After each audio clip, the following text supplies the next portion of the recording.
ফুটবলে গোলকিপারের কাজ গোল ঠেকানো, কিন্তু দিবু মার্টিনেজের ক্যারিয়ারের শুরুতে তাকে ঠেকাতে হয়েছিল আরও এক কঠিন প্রতিপক্ষ, ইংরেজি ভাষাকে। আর্সেনালে যখন মাত্র 16-17 বছর বয়সে ইংল্যান্ডে পাড়ি জমান মার্টিনেজ, তখন তার ইংরেজি ছিল প্রায় শূন্যের কোটায়। এমনকি ড্রেসিং রুমে সতীর্থরা যখন বলতো হাই এম, তিনি বুঝতেই পারতেন না এর অর্থ কী। তার কাছে মনে হতো সবাই হয়তো শুধু হ্যালো বলছে।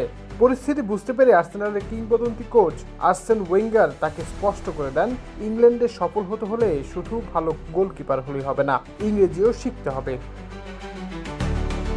আর ওয়েঙ্গার এখানেই থামেননি। মার্টিনেজের চুক্তিতে রাখা হয় এক অভিনব প্রণোদনা। কেমব্রিজ বিশ্ববিদ্যালয়ের একটি পরীক্ষায় পাশ করতে পারলে তিনি পাবেন 20,000 পাউন্ডের পুরস্কার। মার্টিনেজও চ্যালেঞ্জটা মাথা পেতে নেন। শিক্ষকের কাছে গিয়ে নাকি বলেছিলেন, আমাকে এই পরীক্ষায় পাশ করতেই হবে। এরপর বছরের পর বছর পড়াশোনা করে শেষ পর্যন্ত পরীক্ষায় পাশ করেন তিনি। কিন্তু এই গল্প শুধু 20,000 পাউন্ড জেতার গল্প নয়। ইংরেজি শেখার মাধ্যমে মার্টিনেজ নিজেকে ইংলিশ ফুটবলের পরিবেশের সঙ্গে মানিয়ে নেন। অথচ আর্সেনালে তার শুরুর পথটা মোটেও সহজ ছিল না। একের পর এক লোনে যেতে হয়েছে তাকে। মোট 6টি ভিন্ন ক্লাবে ধারে খেলেছেন তিনি। শেষ পর্যন্ত সেই অপেক্ষা, সংগ্রাম আর আত্মবিশ্বাসী তাকে নিয়ে যায় অন্য উচ্চতায়।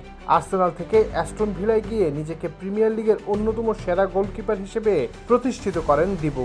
এরপর আর্জেন্টিনার হয়ে কোপা আমেরিকা, বিশ্বকাপ সহ একের পর এক বড় মঞ্চে হয়ে ওঠেন নায়ক।